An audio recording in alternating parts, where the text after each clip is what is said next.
Menjelang Lebaran 1443 Hijriah, perbaikan jalan nasional menuju Bandara Internasional Sultan Mahmud Badarudin II Palembang dan Pelabuhan Tanjung Api-Api terus dikebut.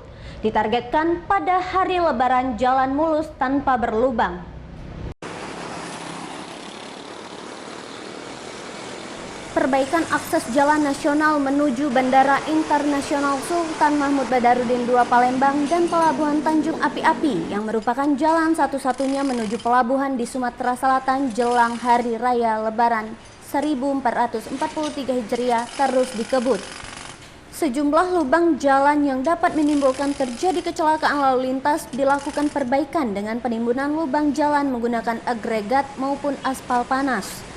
Jalan Tanjung Api-Api ini merupakan jalan yang selalu ramai digunakan saat menjelang Lebaran oleh para pemudik, baik moda transportasi darat, laut, dan udara.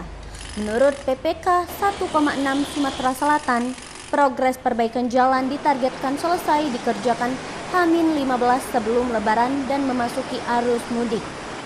Yang Bapak lihat ini berusaha untuk menutup lubang dengan agregat dan campuran aspal panas. Sesuai arahan pimpinan kita juga bahwa H-15 itu semua lubang sudah tertutupi.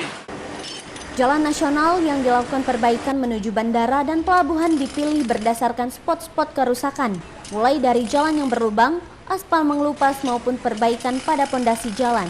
Dari Palembang, Muhammad Riza Falevi, iNews melaporkan.